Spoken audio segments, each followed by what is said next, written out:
네, 계속해서 외환시장 마감 동향 살펴보겠습니다. 유진투자선물의 이주원 연구원입니다. 안녕하십니까? 네, 안녕하세요. 네, 자 간밤에 달러는 고용지표 호조 또 우크라 사태 나오면서 지정학적 우려의 상승 마감했습니다만 우리 원달러는 이론 45전 하락으로 출발했습니다. 이후에 이제 장중에 오바마의 이라크 공습 승인 얘기도 전해지게 되면서 좀 시황에 영향을 주었던 것 같은데요. 자세한 시황 전해주시죠.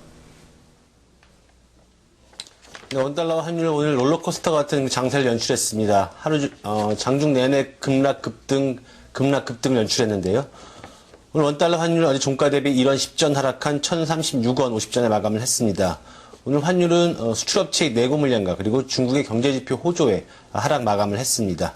오늘 1,037원 50전에 전일 종가 대비 10전 하락한 환율에 하락 출발한 환율은 장 초반에 내고 물량과 롱스탑, 즉 손절 매도 물량이 나오면서 하락을 했습니다. 1,034원 10전에 저점을 기록한 환율은 이후 저점 결제 수요 등으로 낙폭을 줄이면서 반등을 했습니다. 이후 버락 오바마 미국 대통령의 이라크 공습 가능성 경고로 안전자산 선호 심리가 강화되면서 여기에 매수가 강하게 나왔고요. 68거래일 만에 처음으로 1,040원 선을 상향 돌파하기도 했습니다.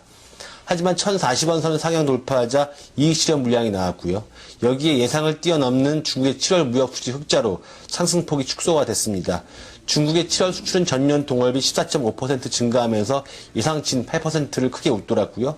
이에 따라서 무역 수지 흑자폭은 473억 달러로 늘어났습니다.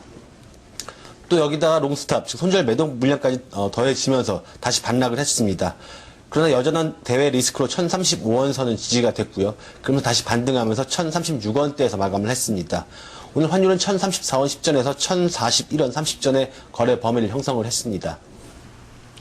네, 증시는 장중에 이렇게 미국의 이라크 공습 가능성 이야기가 나오면서 하락에서 좀 벗어나지 못하고 낙폭을 유지하면서 마감됐던 데 비해서 원달러 환율은 정말 중국의 경제 지표까지 해서 다양한 이슈와 또 수급적인 상황에 따라서 좀 변동성이 있었습니다. 그렇다면 내일 외환 시장은 어떻게 전개될지 월요일장을 전망해 주시죠. 네. 오늘 환율의 변동성이 컸던 이유는 무엇보다도 휴가철을 맞은 첫 번째 금요일이었고요. 또한 그동안 계속 상승을 하면서 달러 매수 물량이 두텁게 쌓여 있었던 어떤 부담 때문으로 보여집니다. 그러면서 1,040원 선을 상향 돌파하자 은행권에서 이슈 물량이 나왔고요. 또한 대기하고 있던 수출업체의 내고 물량도 강하게 나오면서 손절 매도 물량을 이끌어낸 게 오늘 환율의 어떤 급등세를 키운 혹은 급락세를 키운 하나의 요인이었습니다. 하지만 오늘 장 막판에 대외 리스크로 인해서 1,035원 선이 지지가 됐던 것처럼 역시 다음 주 월요일도 대외 리스크와 한국은행의 기준금리 인하 가능성으로 환율의 상승 가능성은 여전히 높습니다. 따라서 다음 주 월요일 다시 한번 1,040원대 진입 테스트 할 것으로 조심스럽게 전망을 하고 있고요. 하지만 역시 수출업체의 내고 물량의 상단은 제한될 것으로 보여집니다. 따라서 예상 환율 범위는 1,034원에서 1,042원으로 오늘과 그런 비슷한 거래 범위를 형성할 것으로 예상을 하고 있습니다.